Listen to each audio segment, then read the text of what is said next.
Today I got my man Blacklogic on. Used to go by the name of Roswell. Hey, I'm doing well, man. Nice to see you again. Nice pulling up with you again, man. Hey, likewise. Candidates that were good for Black America. Okay. So tell me, go ahead. I was going to say, just jumping right into it, when we look at the different presidential candidates, you have, and I'm going to butcher some of these names, but Donald Trump, Nikki Haley, Viveka Ramaswamy, Perry Johnson, Larry Elder, Asa Hutchinson, Tim Scott, Ron DeSantis, Chris Christie, Mike Pence, and Doug Berman. That's 11 presidential running case on the Republican Conservative Party. And then you have Joe Biden, Marianne Williamson, and Robert F. Kennedy. And then you have Cornel West all of a sudden. But anyway. He's a libertarian, isn't he? He's running as an independent. He's running as an independent. Right. But you have all of these candidates, and now I don't want to go through each and every one. I think there's some that need to be highlighted, like the Indian American guy. We don't really need to get too much, in my opinion, Larry Elder, but we can mention them. Tim Scott, Ron DeSantis, and Mike Pence. I think those are my top, of course, Donald Trump, but 1, 2, 3, 4, 5. Everybody else is just wasting the Republicans' time, in my opinion. Ramaswamy, what is it? Vivek Ramaswamy, that's a definite no. I seen some of his videos. I seen him and Don Lemon go at it, and I was like, whoa, wait a minute here. Oh, yeah, I did a special on that one. Yeah, he actually had me signing with Don Lemon. I'm like, wait a minute, why am I sitting here agreeing with Don Lemon? Me hardcore, right-winger, I'm sitting up here agreeing with Don Lemon.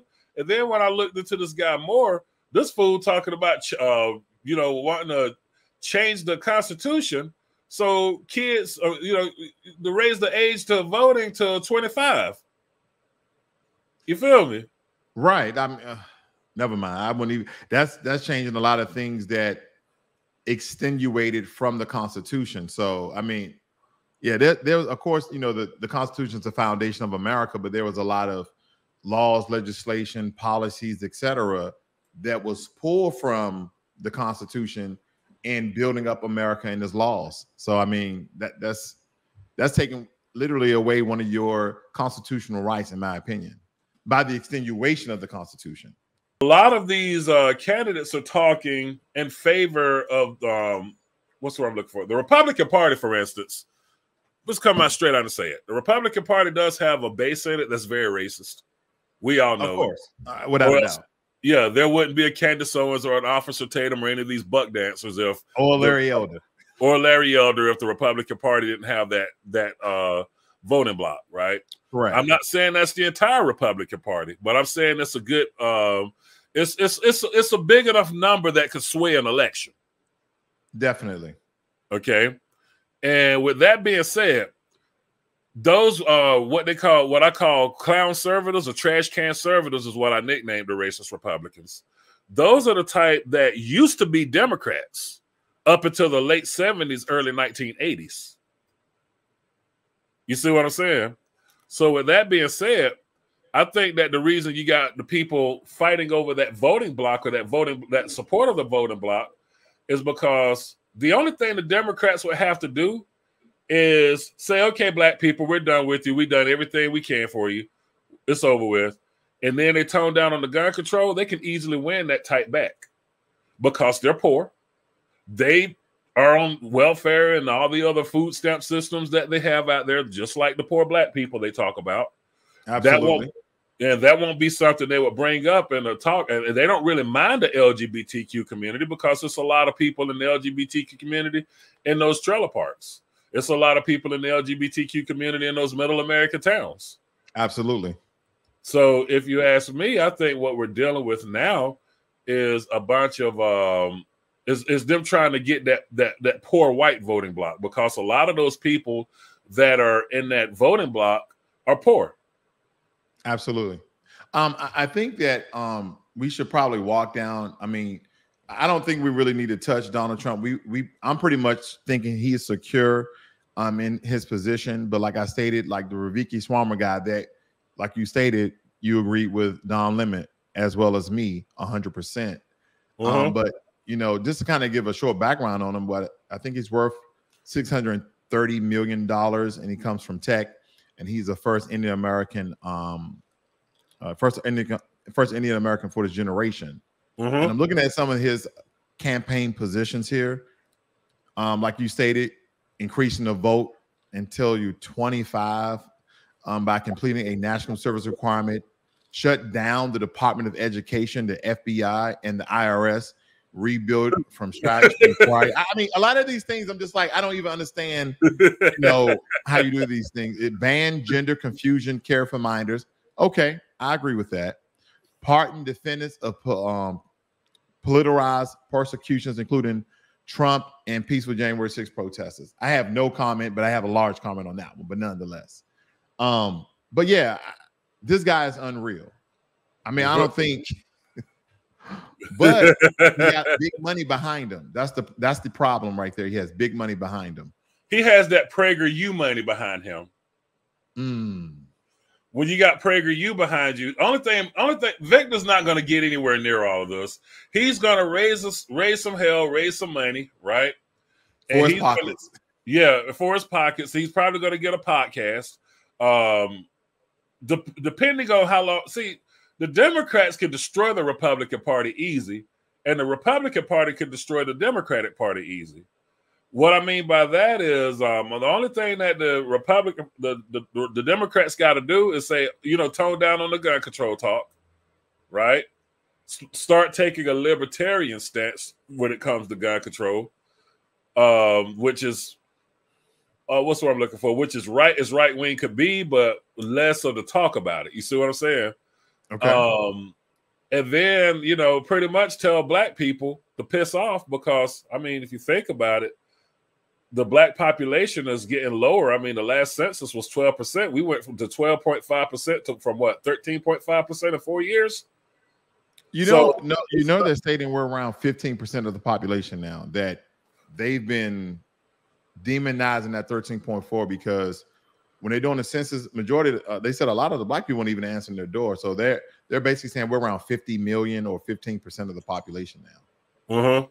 But we're definitely not close to Hispanics. Definitely no, because the Hispanics are coming in by the day. I mean, you ain't competing with that, man. Hold on. They're coming in by the day.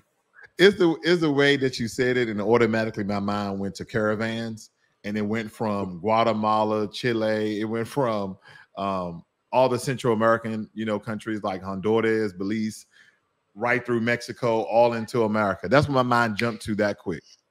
Wow. Well, right. I'm talking about the Guatemalans and Mexicans are the ones that are coming in, you know, at a record high. Now, I don't mind immigration to a certain degree. I mean, if somebody want to come here legally, and people got to be careful how they treat them, because these are the people who's going to be the future drivers of your ambulances. These are the people who's going to be the future caretakers of you when you're elderly. These are going to be the people that's going to be your school teachers, your police departments. You see what I'm saying? Your firefighters. They're going to be on those forces as well.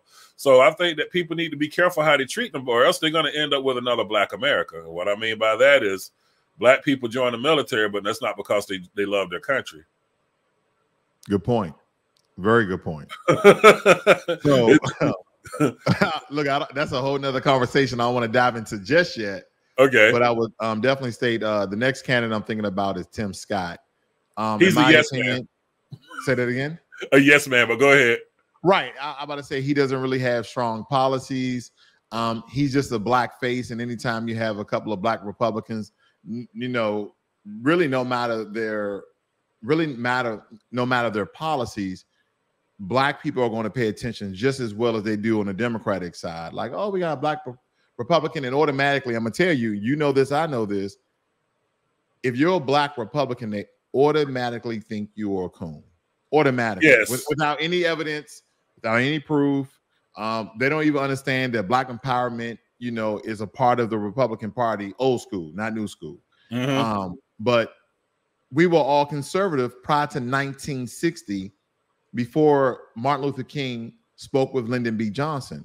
we were conservative. We were Republicans. So that's why I've used mostly Lay. But as far as Tim Scott is concerned, he definitely, in my opinion, doesn't have a chance. Weak policies. Not a chance in hell. Right, not a chance in hell. So unfortunately, he's out. Unless you want to speak on him or you want to move on to Ron DeSantis. Ron DeSantis, Ron DeSantis, well, there's two things that's going to hold him back. The people of Florida don't want to let him go. Okay? I'm glad he's not my state's government. Hell no. But the people of Florida don't want to let him go. And the way I see him handle the case with Walt Disney, I was done with him. I mean, pretty much we're supposed to be the party that doesn't believe in cancel culture and big government, but he exercised cancel culture and big government. Now I understand his cause for doing so, but at the same time, you don't cut off your nose to spite your face. I think he definitely won't win Black support because of his quote unquote stop woke culture that nobody in his camp or party knows what woke really means. It has nothing to do with LGBT, etc., and these other things. And then and I don't want to misquote the bill that I read, but basically it banned large portions of Black American history, not everything, but large portions of it. But then to smite Black people in their face, he then signs into law for Florida that is mandatory to start teaching AAPI community history in spite of it. Right. Yeah. He just did this in the last month or so. He signed into history. You don't watch TikTok, do you? I mean, the law. Every now and again, I watch TikTok. Yeah. Okay. The reason I asked that is it's very important that every Black man that's in the politics watch TikTok. And the reason I say this is because you're going to get things on TikTok that you won't get on YouTube. That's true. I saw the whole thing where he took out the when he rejected the API for Black people, and the reason why. And I was calling him a racist at first for it too. I was like, man, screw this man. But then when I sat down and heard why he did it, it was along the lines of they was putting queer theory in it. Correct. And it made me think, wait a minute, why every time we do something is gay? It's got to be something gay involved. So when he done that, I was like, wait a minute, maybe, just maybe Black people need to listen to what the hell he's saying, because I'm sick and tired of sharing the stage with the LGBTQ community when it comes down to our struggles. I'm sick and tired of sharing the stage with Asians and everybody else. Here it is. We're sitting up here. Minority coalition. I'm tired of it. Yes. So, yeah, maybe people should listen to him, and maybe it should be real Black conservative. I'm not talking about like Candace Owens or Brandon Tatum. I'm talking about intelligent Black conservatives that could actually bring us to the forefront, that will go out into the communities and say, hey, listen, this is what, DeSantis meant. And if you're tired of this is why you're not getting any results here. But then Black people still won't... Not for a large amount. See, you and I were educated, and experienced in life. A lot of these teenagers, they go off of their freaking emotions. And what I mean by teenagers, like people in that between 16 and 22. They haven't read a book a day in their lives. They get all their information off of Google when they want to debate something. They don't have a library card.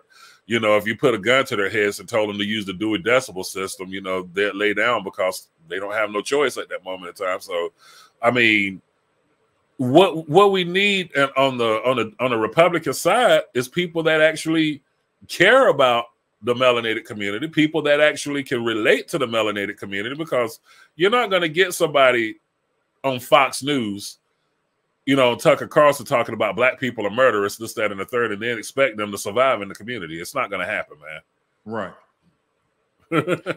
When I think about Ron DeSantis, other than his quote unquote anti-stop woke, again, as I stated, he doesn't really know what it means.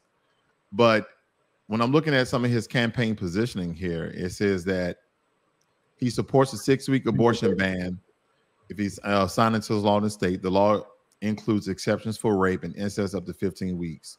I don't have a strong position on that. Has not taken a position on whether the U.S. should send more military acceptance or weapons to Ukraine. So he's very indecisive about that. No, we're not. We shouldn't be sending. He's establishment.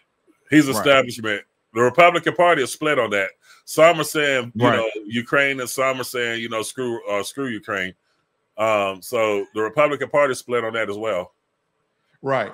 And then you have declared a national emergency to mobilize more resources to the southern border and construct the border wall. I agree with that 100%. No. Why not? Okay. There's a better way to handle that. Let me pause the game so I can get into this. The way I would handle this, the border crisis, don't put no more money in that wall. No, put the money in a task force. Okay. So if somebody's hiring, let's just say at the agriculture farm, they're hiring illegal immigrants. Okay, we catch illegal immigrants up here. We're going to shut your farm down. Absolutely. We're going to take your farm from you. We're going to sell it and you know, make sure that this thing runs legitimate. Yeah, that is persecuting the immigrant. They should be doing the business owners who are hiring them. Right. So I mean, it ain't the immigrants' fault. I mean, but if you drop the economy to where they can't come up here and work illegally, then that's going to end that problem. Nobody's going to come over that wall unless there's money over that wall for them. You see what I'm saying? No, I totally. Here's the thing. I agree with you. And there's no, I'm not refuting anything you say. I still want the wall. It's kind of like one of the things, I have a house and I still want a front door, even though I have agents outside. I still want a front door. That's the way I look at it. I still want to have barriers, but definitely create a task force to go and prosecute those who are hiring these illegals, who is consisting in support of the issue that we have. But again, just like anything else, I want to ride in a car with doors on it versus having a car with no doors. I understand the task force are going to be isolated in their investigations and persecuting them, and they're going to be on the forefront while CPB are still doing their jobs. But I don't know, it's something. When I go to these other countries, Ricky, they have either physical barriers to enter and out of their country, or they have some sort of natural landmass that you have to like risk your life in order to do so. If we had like something entering into one of those countries like Nepal to China, I don't know, then yeah, I'll accept them over here. You are the strongest of the strongest. Right. You're the best of the best. Well, the thing is too, like I've been to Mexico through 2 points of entry, you know, on ground, and you know, I've flown in through the air as well. But a lot of those points of entry when you go into Mexico, it's not easy as people thinking where you can just drive across the border. No, you're actually, you know, doing some like slaloms and barricades or whatnot. You're not just gonna get across that border. If they were after you, pretty much they'll catch you. But when it comes down to the brass tacks of it all, if we're talking about illegal immigrants that are working under the table, then of course, you know, the best way to handle that would be to put money in the task force. Now, as far as like another thing that the way I would agree with you for a wall is for like, you know, child trafficking and human trafficking. Now, I agree with, you know, because I mean, I agree with a wall for that aspect, but then we still need the security at the border. But if it's going to be for the aspect of, you know, Mexicans and Guatemalans and Hondurans coming over, you know, in the caravans, what we're going to be dealing with is cleaning up those companies that are hiring them. Right. You know, let the government come in and take some farms from people, you know, like they would do us if we were selling dope. Go after everything they own. Go after all of their assets. Because every asset. Look, even liabilities. After we want your liabilities and assets. Right. Because I mean, that's a security threat, you know. Right. I mean, I'm in the insurance field, so I can't tell you how many car accidents that I adjust in a month. And this has happened to me before, and man, I got on here and raised holy hell about it. Hit and run accidents. You see what I'm saying? They don't have any stake in the game, so they can do what they want to do. That's true. You want to move to the last one? Mike Pence, Big Mike. Ain't no way it ain't gonna happen. There's no way he don't have a chance in hell because, well, we already know. Well, the thing is, who's gonna vote for Mike Pence at this moment in time? His family. He got a couple in his family, close relatives. They're going to vote for him, but I'm pretty sure no one else is voting for Mike Pence. First of all, Well, we can't talk about that day, but when Trump was like, you know, when him and Trump had their disagreement, everybody had a disagreement with Pence because absolutely. They were looking at it along the lines of, we need to do something, anything. We don't want Biden. You see what I'm saying? And well, the one thing that Trump labeled Mike Pence killed Mike Pence. I don't even why he is even running, why he's wasting his time, because when Donald Trump called Mike Pence a traitor, it was a wrap. Anybody who followed Donald Trump, voted for Donald Trump, who was on the fence about Donald Trump, once he called Mike Pence a traitor, Mike Pence had no chance of winning at all. Who do you see on the Democratic side that's worth a damn? Well, let's talk about it. Well, it's only two of them, and you have, you know, Joe Biden, incumbent president, whatever, but you have John F. Kennedy, which this is his third time running, and I'm just going to say he's going to be a third time loser. Is there a lot of information I can tell you about the guy? I can't. I know he wants to transform the police for them to receive some sort of de-escalation meditation skills, which if he knew anything about the police, they already have classes like that. But anyway, significantly dropped the level of chronic diseases in our children, childhood vaccines for autism, and then national reconciliation, taking racial healing seriously through a program of targeted community repair, which is vague as hell. I just don't like when politicians are very, very vague and you don't know what they're talking about, but they group in and mention a couple of things to have you thinking, oh, they're talking about exactly what I'm thinking, but they're not. They double speak a lot. So, right. Robert F. Kennedy, that's who's running. What's your thoughts on him? I won't trust another Democrat again for a while. And the reason why is because this is gonna sound, I'm gonna say something that's gonna make me sound like a coon, but I'm gonna say it. We need coon to take alert. Coon alert. We need to take social justice out of politics. And what I mean by that is that when we're sitting here, got the Democrats making these promises about what they're gonna do for Black people, LGBTQ, Hispanic, whatever, that don't belong in politics. That doesn't even belong on a federal level anymore, because we got laws in place that are, you know, that are effective. You see what I'm saying? No, we do. We got laws in place that are very effective and efficient. So with that being said, if we got laws in place already, then why are we still harping on if something is right or wrong based on someone's skin tone? You see what I'm saying? Let me remove this real quick. All right. Yeah, so why are we still harping on what's right or wrong and what to do right by the LGBTQ community or wrong by the Black community? You know what I'm saying? I mean, all of that stuff doesn't belong in politics anymore. It no longer has a space there, in my opinion. No. You're 100% correct. But the problem is, and this kind of leads to discussion, well, it's a very political topic right now, is repairing Black America through reparations. I think that's why it will remain unless something occur. You see what I'm saying? Whether you agree with it or not, I don't think that so-called racial inequities, dealing with people based on the color of their skin versus the content of their character, I don't think it will happen until Black U.S. freemen, melanated U.S. freemen receive reparations. And that's just my thoughts on it. Well, see, even with the whole reparations thing, the way I look at that argument is this: how much money go through our hands as Black Americans a year? Our spending. That's unfair, Ricky. That's very unfair. You know why? I know. I mean, I'm not shooting down reparations, but I'm just, asking how much what comes through our hands every year? I mean, I understand what you're saying, and it's difficult for me to answer the question because it's a trap. Here's the thing.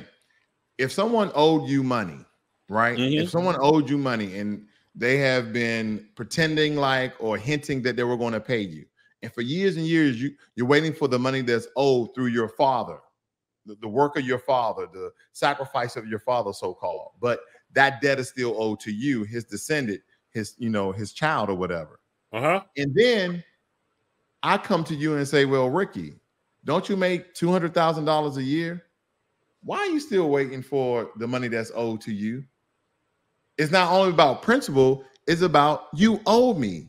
You've given every other group money. You've given the Japanese money. You continue to support the Native American with reparations, and you continue to support the Jewish community, the Holocaust survivor with reparations. Am I against any of that? No, I'm not against any of it, because we voted for these politicians, these representatives of the American people, and we give them free reign once they're in office to do as they please. But the only problem is this social part of it will not leave politics, Ricky, I promise you, until reparations paid to descendants of American slaves.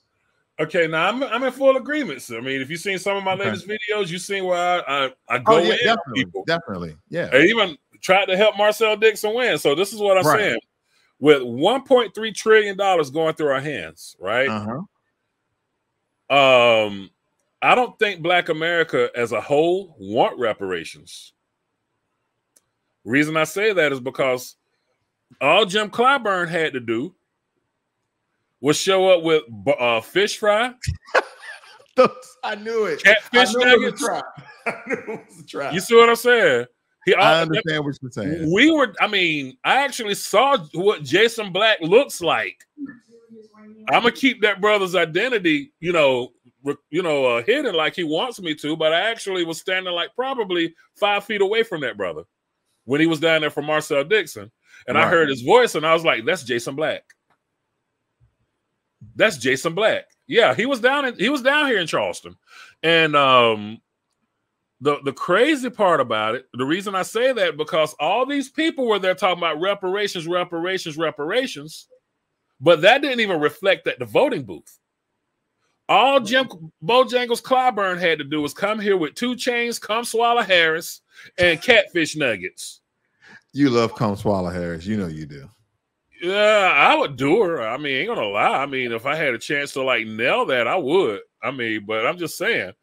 Oh shoot, Donna Brown, what's up? Welcome to the room, man. I've been sitting here ignoring the chat. I'm sorry, people in the chat room. Yeah, Mr. Bojangles Clyburn, only thing he had to do was come down here, and the thing is, you had Black people that was against Marcel Dixon, telling him to shut up and this, that, and the third. These boule bootlicks on these college campuses. Correct. These are the ones that are running for these political positions. Correct. So, I mean, you saw how bad. I don't know if you go on Twitter. Them Twitter spaces. You know what I'm saying? You had Black people, trying to shoot Marcel Dixon down. So it's not but it's the number of us that really want to see our government work for us is very small. The rest of them, they're too busy worshiping white people. What's up, Kelly? They're too busy worshiping white people. I mean, think about it. I don't know if you've seen my videos before of this white guy on TikTok named Eric Brian Stone. Them Black people eat the shit out his ass. Come on, man. Yeah. This man, they eat the shit out his ass. Especially the Black women. They eat the shit out of his ass. Rubia Garcia. Yeah, Rubia Garcia, another one. They eat the shit out her ass. Let a Black man come up and say the same thing that these women are, this woman and this man, white man and white woman, are saying. They don't get that kind of airtime. You got people on TikTok like Jolly Good Ginger who has over 1 million followers, right? 2 million followers. And he's an old white man with a missing tooth, a raggedy beard, fat, right? And they eat the shit out of his ass. Oh, okay. That Jason Black. Yeah, Jason Black don't even have that many Black followers. And Jason Black be putting people up on game. He do. You see what I'm saying? Jason Black, even though there's a lot of things, or some things I disagree with on him, but I would say 98% I'm in agreements on him. He don't have that many Black followers. These people, Black America's lost in that regard. We are divided politically. We are. Yeah. Yeah. I mean, unless someone uses fear tactics like the Democratic Party and us to vote Democrat like we have been. No, because see, I think more along the lines of your popular voices online. They're not in it to educate the people. They're not even in it to save the people. They'll get up there and read a book or read one book, not even read a book, no, read an article on freaking Instagram. Or a news title. Or a news title, and they'll make their a 3-minute video on TikTok. A bunch of other people will be like, that person is smart.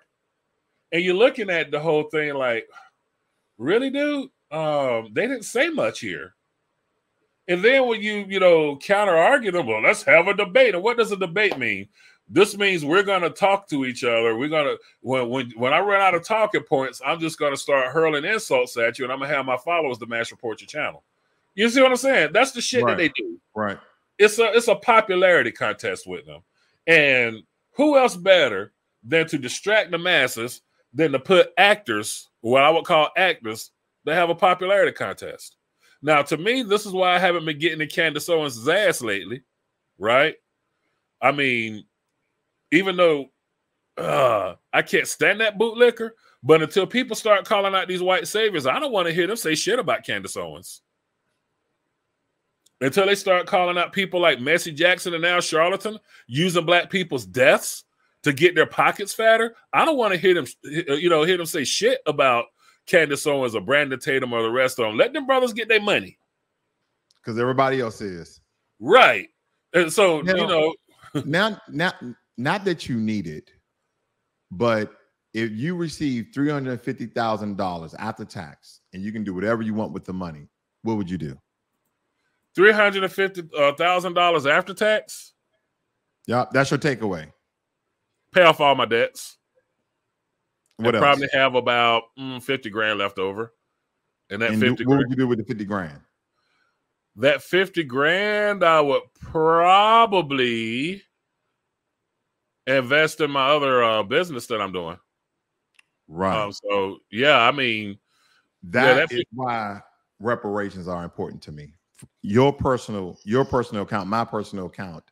And we're going to be divided on these things just because a lot of us are on social media, not for information, but we are on there for infotainment, where we're just looking at entertainment. So when you come across brothers like you and I, Jason Black, Tariq Nasheed, all these guys who are pushing black empowerment and that are really pushing the narrative that reparations is owed to us, which it is, that's why I'm talking about. It can definitely assist us for those who are going to be progressive, right? Who are going to be progressive on the things we do in business and also our personal lives. Because the way that white America, the dominant society, so-called, looks at if we get reparations, we're going to just be a bunch of hooligans out in the street buying cars and putting rims on them. And like we're doing now with the $1.3 trillion.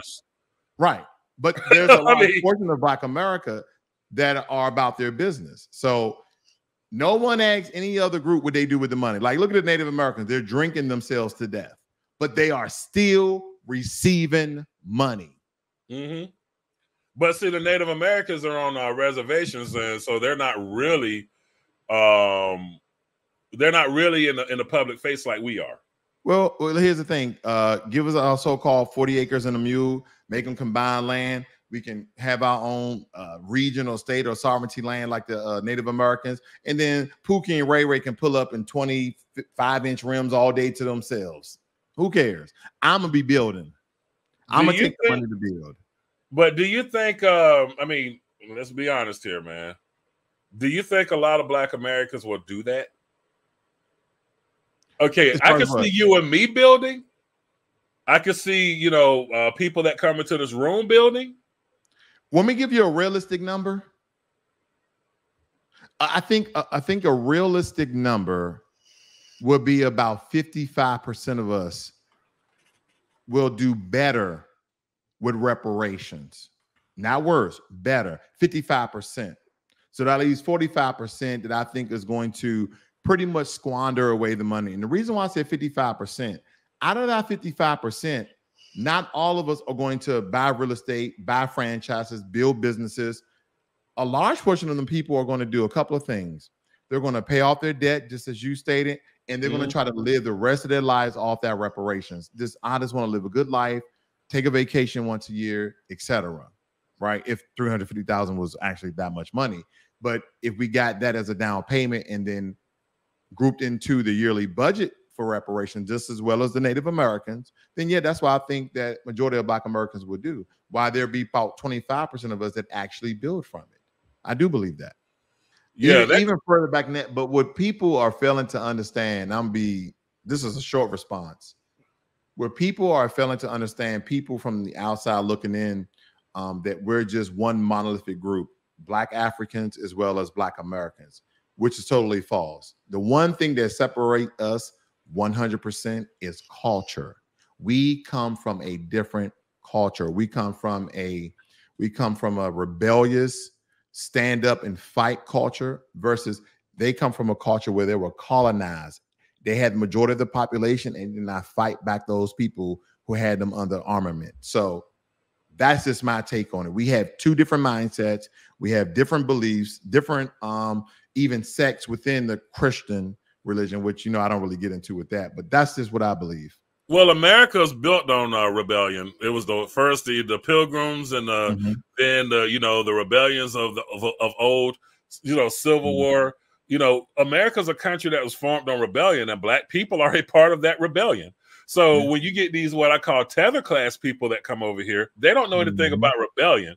They're fleeing their own country to come over here and tell the people who actually rebelled for their right to be here that we're below them. So that's why people like Vivek Ramaswamy or whatever, when I saw that video with Larry Elder, I was like, man, if I could get my hands around this little, you know what I'm saying? I don't even shop in their stores anymore.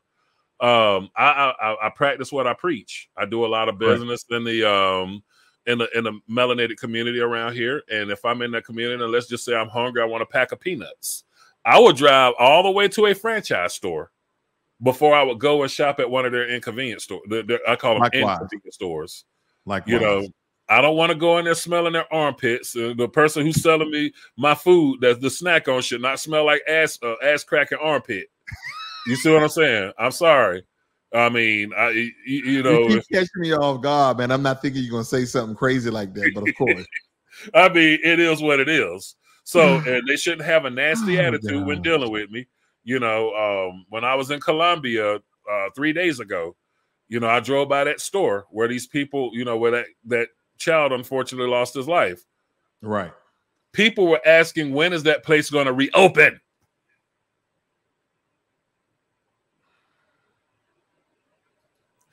I did a speaking engagement. It's June, so it's almost a year now. June 15th. I'm coming up on almost a year that I did the speaking engagement in Georgia. And the Black people in that community were asking, Ricky, how can we start businesses up in our community? The government's not giving us anything. I said, you got to play the long game. Right. Well, what's the long game, Ricky? Stop shopping at these stores. That's all you have to do. I was saying you got to play a long game with dealing with those Indians and the Asians moving in your communities, opening up businesses. I said, you guys are sitting here going to them. Why? Because they buy your food stamps. They let you buy alcohol with your food stamps. They let you buy cigarettes with your food stamps. They cash your checks because you're too low class to go get a bank account. And they have a niche in your community that you wouldn't be able to fulfill if you started a business, because guess what happens when one of y'all open up a gas station or a convenience store in the community and you take somebody's food stamps so they can buy beer? Somebody's going to get jealous of you, run back and tell the man. The next thing you know, your business is shut down. Well, we don't do that with them. We don't. And if you don't mind, I just want to go through a couple of things. If I can present real quick, I want to show the people what I'm referring to, because I know some people always have issues with providing receipts, so to speak. Okay. All right. I'm gonna go through some of these really quickly. So I was talking about how Jewish Americans receive funding from the federal government. States here, Washington Post, 23 Jewish service organizations, including agencies in Greater Washington, Baltimore, will receive $2.8 million to help aging Holocaust survivors. It goes on to say the Federation. The money is part of a 5-year, $12 million government initiative a 5-year, $12 million government initiative to provide support to survivors, and when combined with matching funds, right? Then you have this year, or when Obama was in office, he gave $12 million to assist in Holocaust survivors. Then here's a federal registry of the money that they have been receiving over the course of time. So you have all these receipts, and I get into the Native American community, but nonetheless, you have all this information out here of all the money that goes to the Jewish, organization that go to the Holocaust survivors. I'm almost finished. Then when we look at here, right here, I got to do this all over again. Okay, you got to give me approval again, Ricky. I'll be done. Okay, how do I do that? Say it again. Go ahead and put it up. Okay, I got it. And so when we get into this budget, I just did over some highlights very quickly to show the people of all the money that goes to Native Americans. This is each and every year. There's a lot of things highlighted, and you're going to see millions and millions of dollars. Okay. I also went to the Bureau of Indian Affairs, which is their governmental entity that provides the money to be dispersed throughout these 500 recognized tribes that they receive reparations each and every year. So they receive, just to run their government, $2.8 billion. Okay. And I'm gonna fly through these next ones here. So of course, when Joe Biden got into office, he gave them an additional $31 billion on top of the 2.8 that they receive each and every year. And this is how some of the money is dispersed: $6 billion for healthcare, 1.2 billion for HUD, 1.1 billion for educational programs, $1 billion for their families, right? Child care programs, emergency services, 900 million for the Indian Affairs programs. And the list goes on and on and on. And the money just doesn't stop. And when people didn't understand about the Dawes role of how white people are grouped into some of these Native American tribes that's taken away, they're receiving reparations anyway, then we'll see you have things that on the register that appear on like this. And this is what the information states. Wow. And the crazy part is everybody's on one accord. Correct. In those communities. Okay. Yes. So you and I, where we may be in agreements on something, you'll have 5 people with bigger platforms saying, man, Ross and Ricky are crazy. That ain't never going to happen. But what we need to do is, that's true. is build a statue of George Floyd and take down that rebel flag from that damn NASCAR track that we don't go to. That's what we need to do. You know what I'm saying? Self-interested Negroes are symbolism does nothing. Yeah. I was talking with Ryder Prophet and we were talking about something last week, and I was like, it's doing what I do is a slippery slope, because sometimes you get so frustrated with our people, you be like, okay, to hell with them. Absolutely. You know what I'm saying? It's a slippery slope. But then again, I can't abandon my post, because if I do, then worse things could happen. There still have to be a voice of reason, no matter if it's big or small. Even though the voices of irrationality are large, they got large platforms where they'll say Black Lives Matter, but then they'll use their platforms to bully people. You see what I'm saying? TikTok is a different world from YouTube. Where on YouTube, Jason Black don't be going out here messing with people. On TikTok, you have somebody with Jason Black's following saying, okay, Ross World said something I disagree with. Let's go after him, and we're going to mass flag his videos, and we're going to, attack him to debate me if he don't debate me. And they would say that in the video. Yeah. This is the things they do.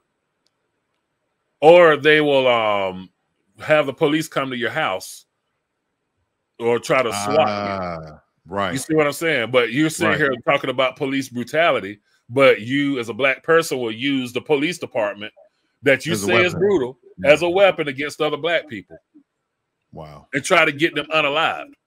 So that's why when I go on TikTok, I'm like, if this is the way Black people think, if I was a white man, I would be a white supremacist. I would be like, when I say white supremacist, I would feel that I was superior to these groups of people.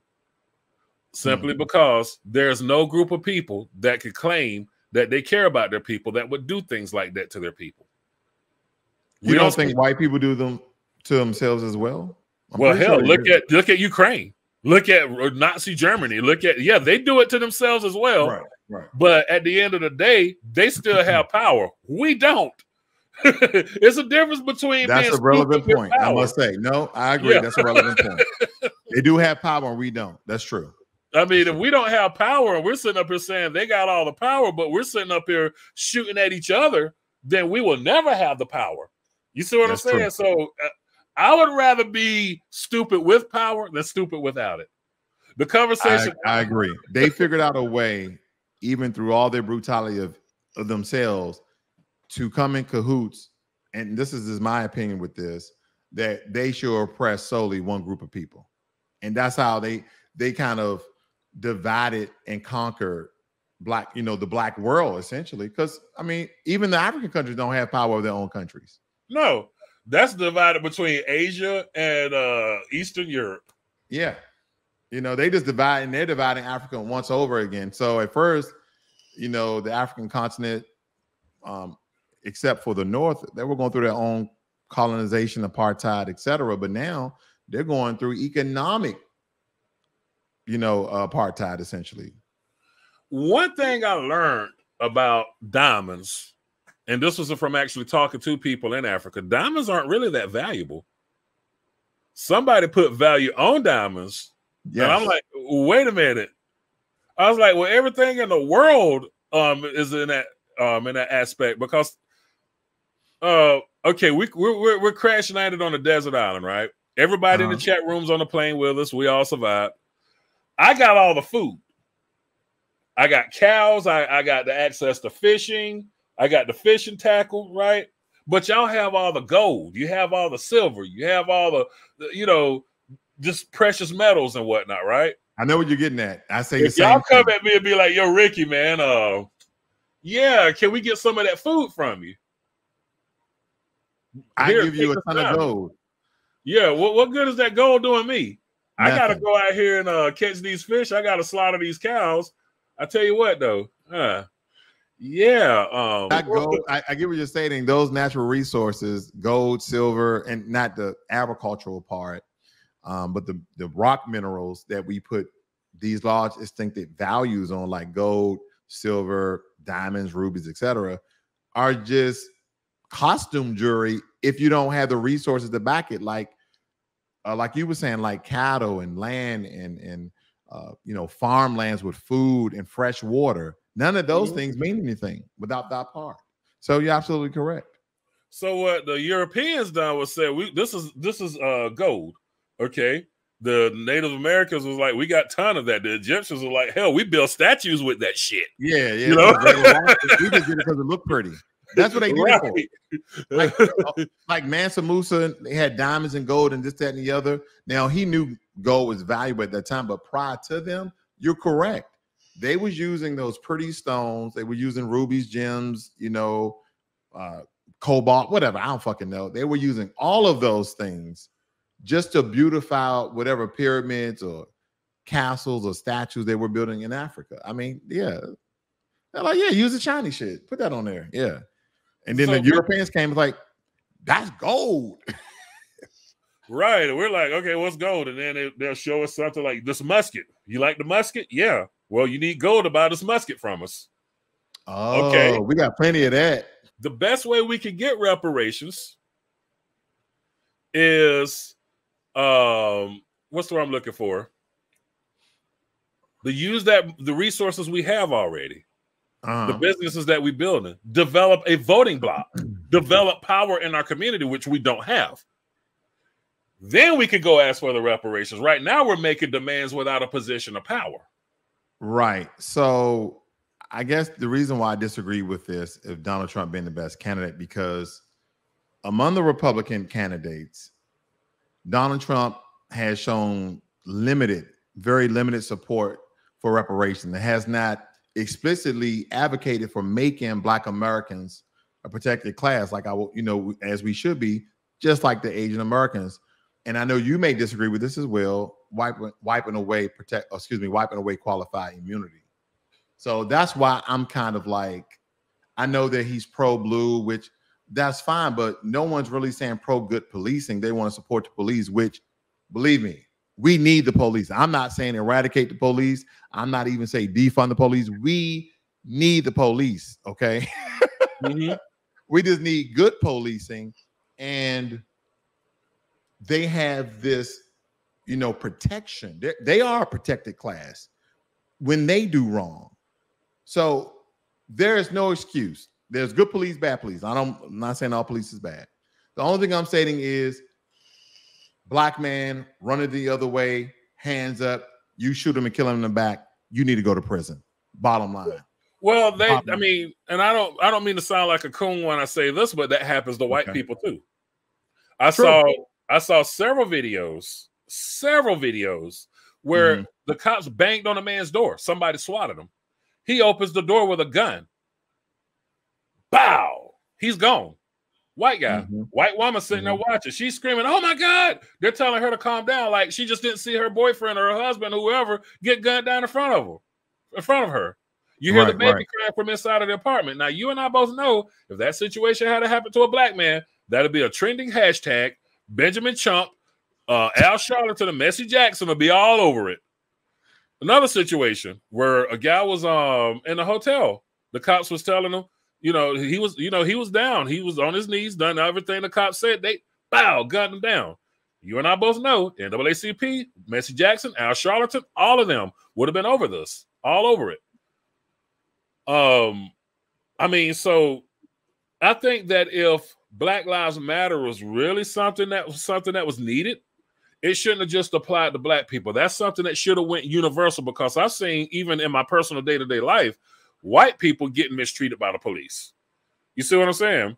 Now, but should we divide our attention to a group of people who is the dominant society, where we are literally, and I hate using this word because there's so many tenets to it, being the oppressed people in this country with the largest economic and wealth gap than any other group that's in America at this point. Like the Hispanics outdo us, Asians. So, I'm not anti or pro anyone. So, and that's why people love and hate me, because I'm not a Democrat, I'm not a Republican, I'm not an independent. I'm just black.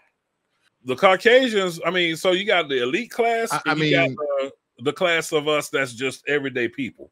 Right. We don't have, but they're part of a collective, though. They're part of a collective.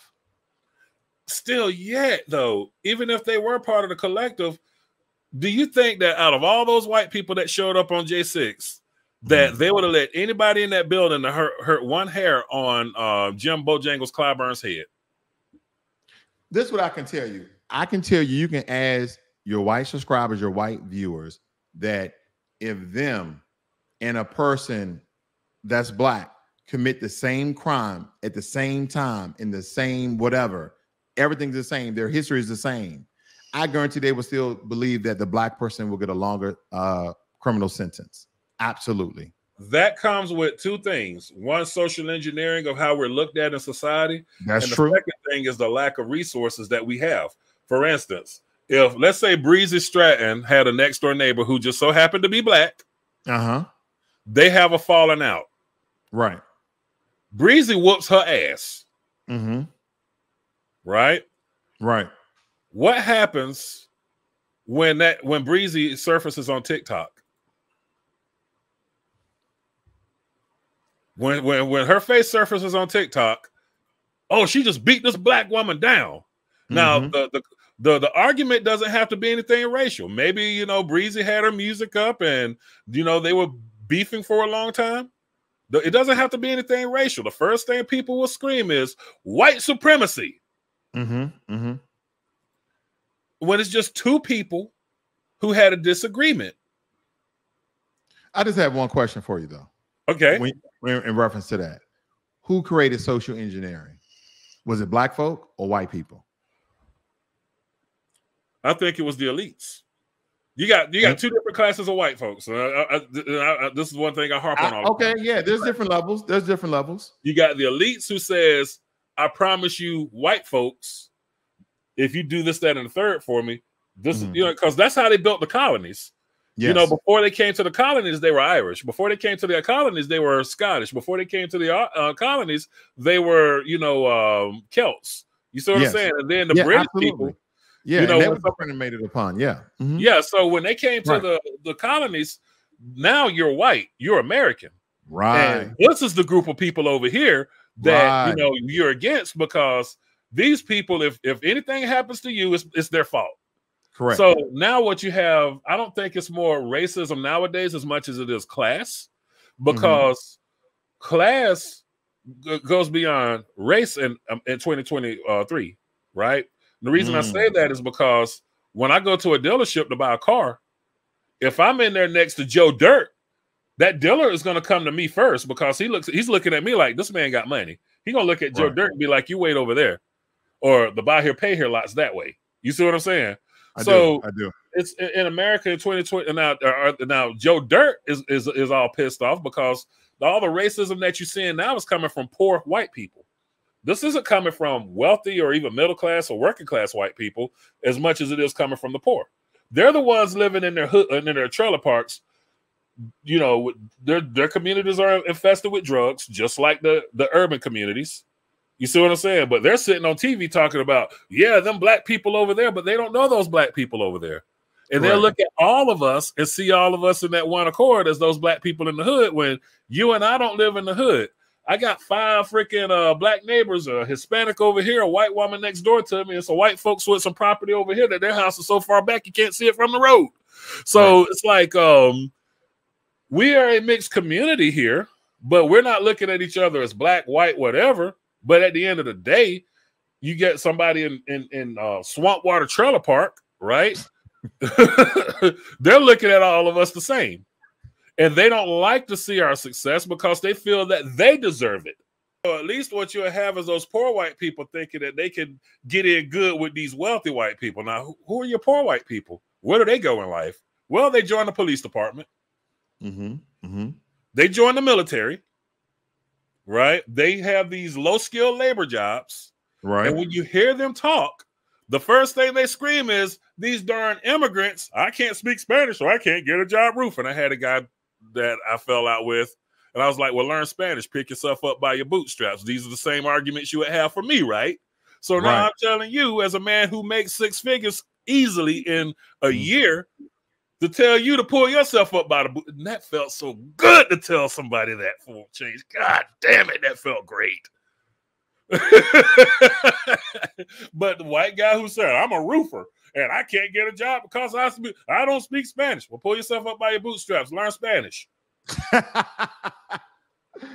I would say this. So I see that you agree that white people created social engineering. And I know the elites. They were white. They were white, but at the end of the day, what they're upset about, the poor whites are upset that they're not being recognized for being white. You see what I'm saying? I do. They are they're upset because they're not, and these are the ones who keep the racism going. Now, one thing that lower class of white people will do, they will pull their pennies together. They will send money to people like that idiot in New York who killed the guy on the subway. They will put money together to send to Brandon Tatum to keep him wealthy. Joe Dirt is scared to talk trash about black people. So they got to hire people like this to say it for them. Now, they're slowly but surely trying to get the power back to say things that they want to say without people like this. Slowly but surely. People were asking who's the third man. They were like asking who's the lineup you have right there.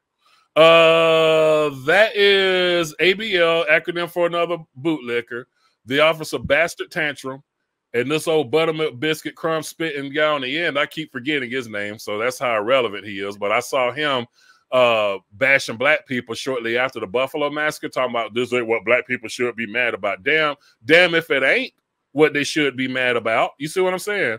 Anytime something happens to black people, these are people who actually go in and try to justify it or say, why are black people so outraged? No, if somebody came into a community. Oh, they come in white splain. Yeah, they come in white splain. So racist white people can't do it anymore. So that's American progress. So if they're getting their bag doing that, then one, I'm glad that some black folks have finally got together to know how to get money from white supremacists. And I don't know why 550 people watching ain't smashed that like button, but they got it together to where they can actually have these racists scared to speak negatively. Nick Fuentes and Just Pearly Things tried that bullshit, and you saw how they turned out for them. True. So they're not ready for that yet. They're not ready for that smoke yet, because so that's progress. They can't just come out and disrespect us. So they got to keep Candace Owens on their team. They got to keep Officer Tatum and the rest of those bootlicks on their team, or else. They got black folk and blackface. I get what you're saying. One, two, I have to say that this is evidence that they're not as powerful as we think they are. I can see the contrast in that. I can see the angle you're working it from. Because, I mean, think about it. I may not agree with the tactic, but I do understand. They're going to continue to do it. And no matter what you say to them. Like, if Trump didn't say anything racist, which Trump didn't, and even if he was, my pockets was fatter while he was in the office. We got to work with people that we don't like, and we got to work with people that dislike us.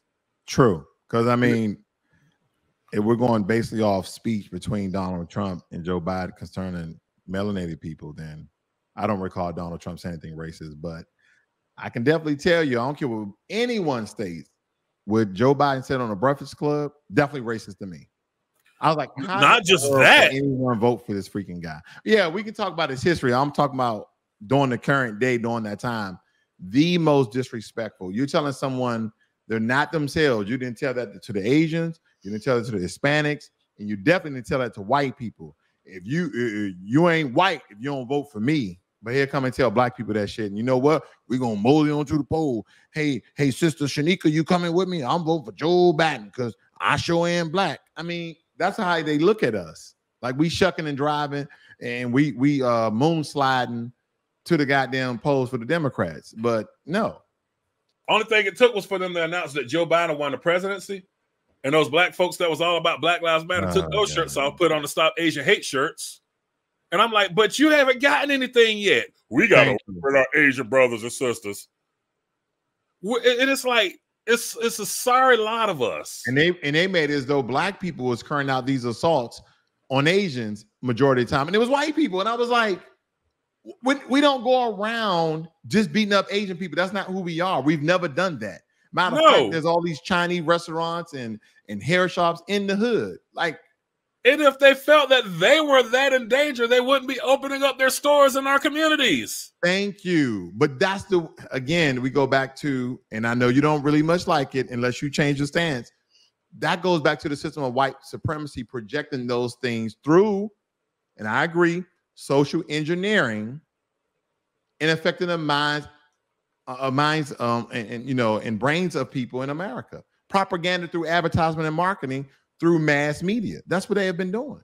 But who's the one behind the scenes making that happen? Because if you ask me, if you come to my town, you don't see all black people listening to rap music. You'll hear them playing some old school Motown. Yeah, I play mostly jazz. Yeah. Yeah, jazz. So why is it every time we're seeing, they make sure that they put that stereotype out there? And if they, kind of like looking at us like that is kind of like looking at Joe Dirt saying that's all white people. But it kind of makes me ask the question is, when did rap music change from being revolutionary to being gutter music for the most part? Killing, drinking, fucking hoes, etc. Like 85. When did it change? And I can tell you, okay, you got a specific year, and I can agree to that. And during that time, what came into play? White money. And I don't want to put a religion on it. Let's just say it starts with a J. Okay. I was in the Boy Scouts, right? When I first heard the song, Hey, We Want Some, right? Right. So I know you were scouting out, huh? I was in the Boy Scouts. I was probably 10 years old. I just came from a Cub Scout, made it to Boy Scout. Okay. And I first heard of Two Live Crew by the white boys. Me and my brother and my cousin were the only black people in that troop. We heard about it through the white boys. They was like, you ever heard of Two Live Crew? Man, turn this up. And this is back when they had those tape decks where you had like 2 tape decks and you could dub the tape deck. Yes. We brought that home and was playing it. Man, our parents flipped out. What is this filth? And then on top of that, when people got tired of Two Live Crew and that debauchery, black people were more woke back in the 80s than they are now, because they were like, we don't want this representing our community. You had preachers buying out all the CDs from the stores just to smash them in the church parking lot. Right. That's true. And white people, if they saw something like that that was degrading towards them, they get on top of it. They got on top of Honey Boo Boo. When these white saviors come out here with that white guilt trying to virtue signal to us, they get on top of that. But you know what? Like you were stating, there were groups, a lot of black communities that were against it and doing things to eradicate not rap music, but the debauchery in certain types of rap music. But I think the reason why it grew like wildfire, not so much of the talent, because we always had talented people in music and things of that nature, but it was the money behind it. Because you take someone who is homeless, unsheltered, oppressed, lack of opportunities, can't get a loan to buy a house, and then you say, well, if you say these sort of things, or you mention these sort of things, I'm gonna give you millions of dollars.